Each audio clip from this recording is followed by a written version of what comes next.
Welcome to the Deep Dive. We're here to cut through the noise and bring you the insights that, well, really count. That's the goal. And today, we're diving into the April 30th, 2025 issue of the AI Trends and Insights for Business newsletter. Yes, a really useful one. Yeah. It's specifically geared towards small businesses, entrepreneurs, professionals. Right. It's free, packed with actionable tips, latest AI trends. And honestly, this issue had some genuinely interesting takeaways. Absolutely. What I like is how practical it is. It's not just theory. You get actual examples of how to use AI, like right now. Okay, so the first thing that really caught my eye was this new ChatGPT capability. It can actually remember stuff from past chats now. Yes, that's a big step. I think this is where it gets really interesting, you know? Think about the time savings, the more tailored responses. You don't have to keep explaining the same context over and over. It really changes how you interact with the AI, doesn't it? It's less like separate Q&As and more like an ongoing conversation. And this memory feature, it's for the Plus and Pro users right now. And it works across text, voice, even images you've shared. Imagine brainstorming or working on a project where the AI just knows the background. Oh, definitely. And the newsletter had this great try this prompt idea. It was, let me see. Do a quick analysis of me and tell me how you analyze that based upon my language and chats. Just give me a 2-paragraph answer. Putting the AI on the spot. I like it. Right. And they shared an example based on Michael Paul's chat history. ChatGPT apparently saw him as forward-thinking, strategic, valued precision and creativity. Okay, so it's analyzing the style of interaction, too. Yeah, and having a growth mindset. It noted his preference for organized formats, a confident but collaborative style. It's almost like a mini AI personality assessment. That's fascinating. Yeah. It shows a real jump in understanding the nuances, not just keywords, but actual communication patterns. It really raises the bar for conversational AI. And then get this, that doesn't stop at the analysis. ChatGPT then offers to create things based on it. Offers to create what? Like a chart summarizing the analysis, different personal brand statements, bios, even power openers and closing taglines. Wow. Okay, so it's moving from just giving information to actually helping you generate useful outputs. That's like having a proper assistant. Exactly. Turning insights straight into action. Saves a ton of time, I bet. No doubt. It's a great example of AI becoming a tool for active creation, not just passive information retrieval. Now, the newsletter also stressed the value of community. They invited readers to join their Facebook group. AI trends, tips, tools, and insights for business. Which makes sense. In a field moving this fast, learning from others is key. Totally. Connecting with peers seems crucial right now. And the newsletter highlights the group's purpose, keeping people informed, yes, but also inspired and ready to actually use AI in their business. Yeah. It's about practical application again. They listed some clear benefits, too. Staying updated, obviously. Discovering tools and tips you might miss. Engaging with other professionals, networking, and getting exclusive content. It's that collective learning idea. That peer-to-peer stuff can be invaluable. You hear about real-world uses, problems people encountered, maybe find a solution you wouldn't have thought of. It complements reading newsletters like this one. Yeah, definitely. Okay, shifting gears a bit, it was interesting that the newsletter also touched on the optimism among small business owners for 2025. Right, even with all the economic headwinds people are talking about. It seems pretty noteworthy, that resilience. The newsletter mentioned a Small Business Now report from Constant Contact. Yeah, indicating that despite costs and challenges, entrepreneurs are adapting, trying to position themselves for success. It's encouraging, isn't it? And you have to wonder, maybe the growing accessibility of AI, the practical benefits we're starting to see in 2025, maybe that's part of the optimism. I think that's very likely. It feels like AI is becoming less sci-fi and more of a tangible tool for many businesses now. Right. The newsletter gives a good basic definition, too, just reminding people AI is about creating machines that can think and act like humans. Using data and algorithms to understand, react, interpret information. It underpins why people are starting to feel more confident about its potential, I think. And it's not just data crunching anymore, is it? They mention AI showing creativity, now writing stories, making images, even videos. That's thanks to machine learning, deep learning. These advancements are huge. That creative aspect is quite a shift. It really is. It opens up completely new avenues for content, innovation, things that used to need purely human ingenuity. So the newsletter then lists 10 specific benefits of AI for 2025. It's quite a list. Let's see. AI tools, enhanced healthcare, boosted economic growth. Climate change mitigation, advanced transportation, customer service excellence. Scientific discovery, enhanced financial services, improved agriculture, and enhanced cybersecurity. Phew. It really shows how widespread the impact is becoming. It does. It covers so many different areas. Highlights the sheer breadth of AI's potential influence, doesn't it? Definitely. Okay, moving on. The newsletter also pulled some key findings from the 2025 AI Index report. That's the one from Stanford's Institute for Human-Centered AI, right? That's the one. It's a major annual report, tracks everything, model performance, costs, investment, regulation, adoption, a really data-driven look at the field. And one standout finding they mentioned was about smaller models making a bigger impact. Yes, that was interesting. Apparently, Microsoft's Phi 3 mini model hit a 60% score on a key benchmark, MMLU, I think it was. With way fewer parameters than a model from just, 2022? Exactly. A huge jump in efficiency. It shows how fast things are moving in optimizing these models. What does that mean, practically speaking? Well, smaller efficient models mean AI could become more accessible, maybe less resource intensive, potentially better for the environment too. We're getting smarter about building them. We already mentioned ChatGPT's memory feature earlier. And the newsletter highlights that personalization is part of this broader trend. User experience is becoming really central. Makes sense. Then there's OpenAI launching GPT Image 1. That's their image generation model, but now available via API. Right. So developers and businesses can build that tech directly into their own tools and workflows. Yeah. It's a pretty big deal. Yeah, considering how popular image generation is, they said something like 700 million images were made in ChatGPT in the first week it launched. Huge demand. It really democratizes that capability. Yeah. Opens up tons of possibilities for businesses, marketing, product design, you name it. And it's not just random images, right? The newsletter stressed it can handle detailed instructions, render text accurately in the image. And uses world knowledge, so it understands context better, generates more relevant stuff. That text rendering part sounds crucial for practical uses. Definitely. And the world knowledge helps it understand more complex prompts. Plus, a simple thing, but ChatGPT users now get an image library. Just helps manage all those creations. Little quality of life improvements like that make a difference in usability. Encourages people to use it more. Okay, Google's not standing still either.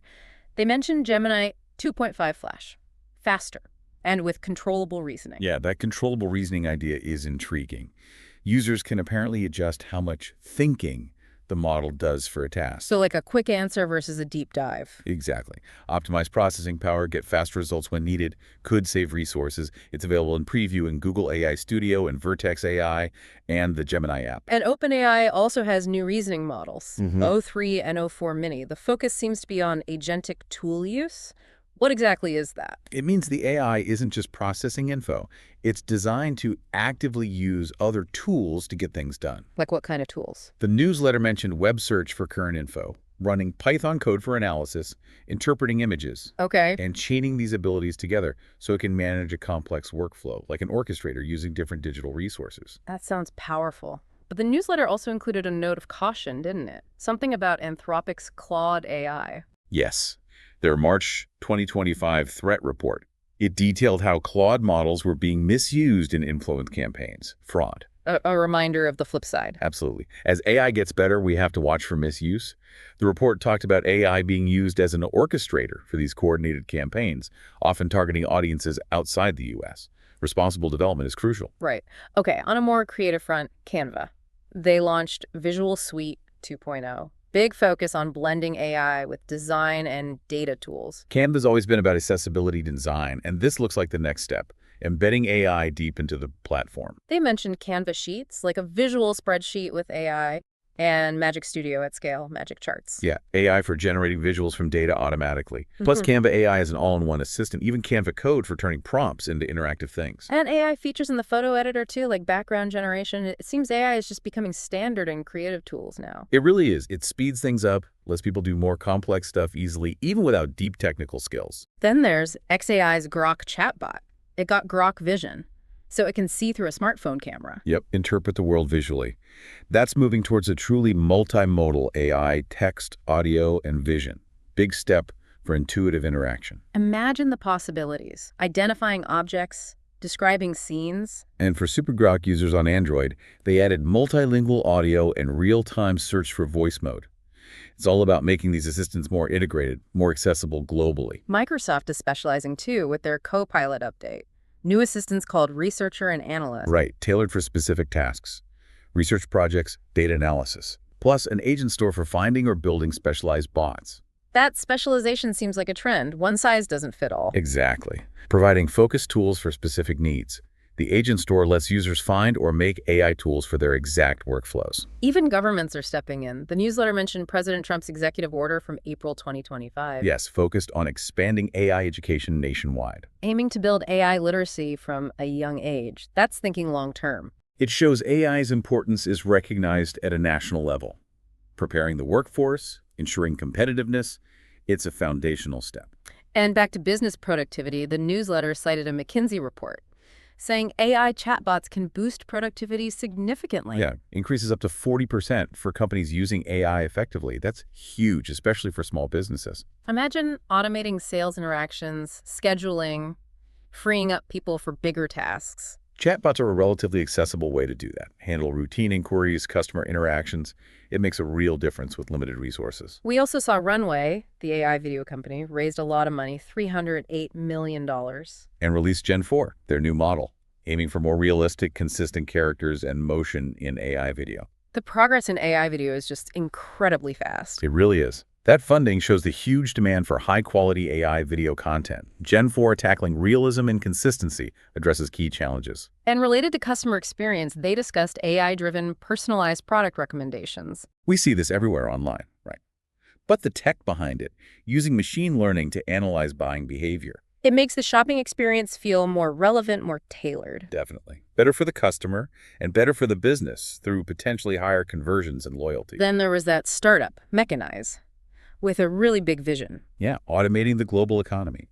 By training AI agents in simulated digital environments for complex real-world work. Using reinforcement learning, it sounds very ambitious. It is a long-term play, but it points to where research is going developing AI for complex, dynamic tasks. Okay, let's talk about the AI app Spotlight. This issue featured Gamma app, pitched as a game changer for presentations. Right. The Spotlight sections are great for finding practical tools. Gamma is presented as an AI platform to quickly create presentations, documents, even websites. The features sounded really strong.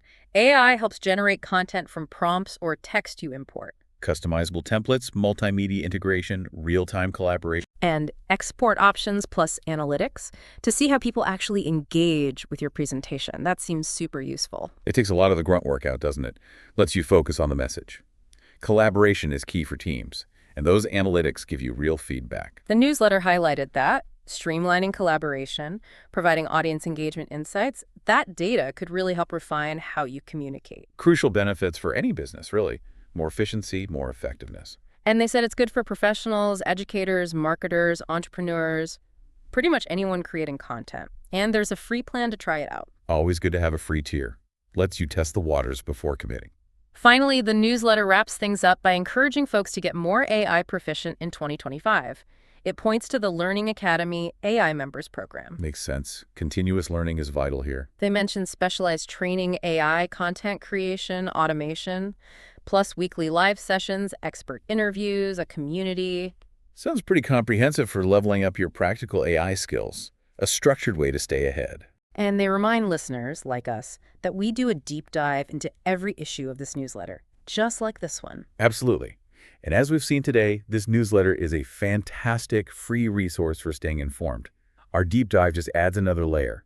We definitely recommend you subscribe. Check the show notes for the link. For sure. And if you're serious about boosting your AI skills, that Learning Academy AI membership sounds worth exploring too. Staying informed on AI isn't optional anymore, is it? It's becoming essential for businesses, entrepreneurs, professionals. Everyone who wants to stay competitive. So yeah, definitely subscribe to the free AI Trends and Insights for Business newsletter. Keep those practical tips coming. And check out the Learning Academy AI if you want to go deeper. So as you think about everything we've unpacked today, from this April 30th, here's something to chew on. Which specific AI trend or tool we discussed feels like it could have the most immediate impact on your work or business? And maybe more importantly, what's one small concrete step you could take, maybe even this week, to start exploring that potential?